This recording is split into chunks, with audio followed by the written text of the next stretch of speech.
It's a good time to be a video creator. There are amazing cameras and phones that all shoot 4K and are a lot more affordable than ever before, allowing us to produce much higher quality content without the need for a crazy feature film budget. The issue with this 4K high quality content though, it's huge. Now most creators end up reaching for an external hard drive to be able to offload their footage from their precious computer hard drives. The thing is, there are a lot out there and they are definitely not created equally. Now, B&H was kind enough to let me kind of wander their store in search of the best hard drives for 4K video editing that meet my criteria, and I came up with 4. Now, if you have a newer MacBook Pro, then you have a bunch of these Thunderbolt 3 ports that double as USB 3.1 Type-C Gen 2 ports as well. So that means that on that computer or any other computer that might have those type of ports, you'll get close to that theoretical speed. Now I, though, for this test, am going to actually use the lowest common denominator that I know everybody has on their laptop, which is USB 3.0. So this means that the speed tests that I'm doing here are gonna show you what the lowest speed you would possibly get are, but obviously if you have those other ports, you'll get even faster. First up, the new Samsung T5 SSD. Now supporting USB 3.1 Gen 2, it has theoretical speeds of up to 540 megabytes a second. So using my USB 3.0 port on my Razer Blade, the T5 averaged about 320 megabytes a second in my real-world testing of just copying and pasting files from and to the drive. But that speed was still plenty enough for me to be able to use my 4.6K footage in Premiere directly off of the drive without any hiccups at all. And again, if you have those newer ports like 3.1 Gen 2, you'll get closer to that theoretical speed. Besides the performance though, it is also laughably small. When it arrived and I first opened it, I literally laughed in surprise at how tiny it was. Picking it up caused a second laugh, as it's also a lot lighter than it looks.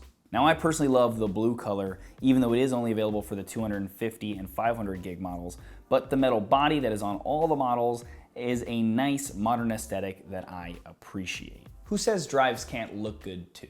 In the box, it includes a USB-C to USB-C cable, as well as a USB-C to USB-A cable, which means it'll work with any laptop you have. And finally, it's not crazy expensive for use as an editing scratch drive. The 250 gig starts around $130, the 500 gig is about $200, the 1 terabyte is $400, and the 2 terabyte is $800. Next up, we have a drive on this list from a company that you may or may not be familiar with. The Atom RAID SSD from Glyph Technologies. Also a decent looker, it's small and compact with a rubberized casing and metallic frame.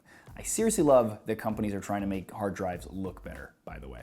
It is also a USB Type-C SSD that comes with both the Type-C to Type-C and Type-A cables, and as a bonus, it's also Thunderbolt 3 compatible.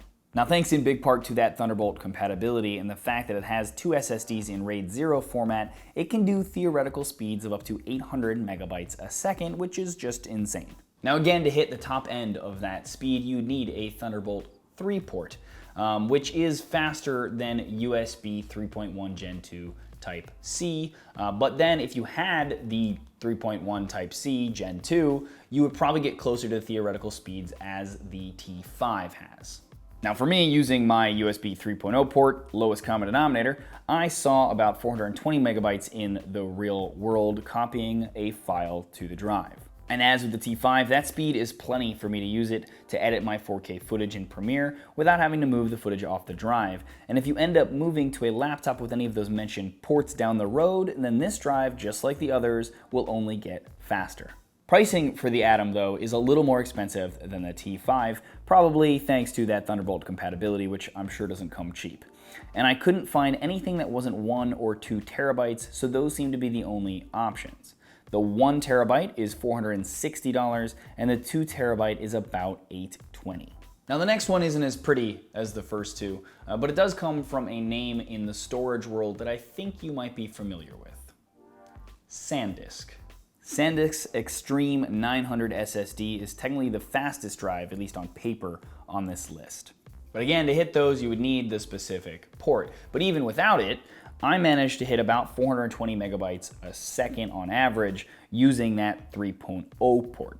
And while it is also the largest SSD on this list, it's still pretty tiny and definitely portable, and also includes both that USB-A and C cables. Now the SanDisk comes in 3 options that I could find: a 480 gig for 300 or so, a 960 for 460 or so, and a 1.92 terabyte for 740, making it also one of the cheaper options for the top 2 sizes, while not as competitive as the others on the lower end.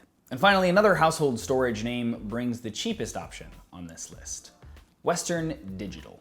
Starting at just about $100 for the 256 gig model, it's about $200 for the 512 and $360 for the 1 terabyte, so it is undercutting the other guys by a little bit. The drive is super tiny, but albeit a bit cheap feeling, and instead of including 2 separate cables, it just has a USB Type-C adapter for the other cable.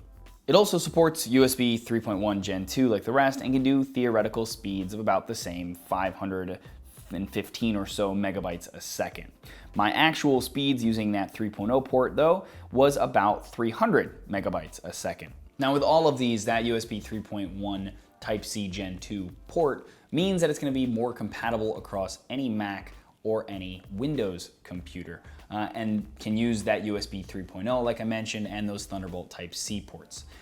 But it also means that they are all a bit future-proofed, and as more and more laptops come out, they're going to start having those 3.1 Gen 2 ports, and that means these drives will be able to go with you to your next laptop. And again, even without that, they're all still super fast, as is right now. They handled my 4K and even my 4.6K footage editing directly from the drives. They're all tiny and light enough to carry around all day without even noticing that they're there.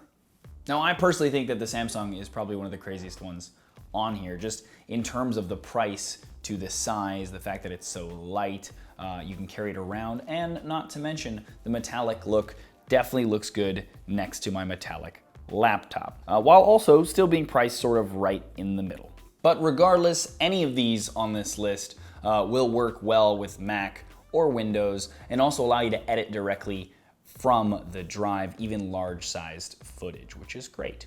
They also will last for a long time to come. There, guys, let me know if there's other drives that I missed that meet all of the criteria that I wanted. Would love to check those out as well in the comments below. Otherwise, if you like this video, please thumbs up it or share it. It is greatly appreciated. And if you want more videos like this, please head over to my channel. And if you like what you see there, please subscribe. As always, though, thanks for watching.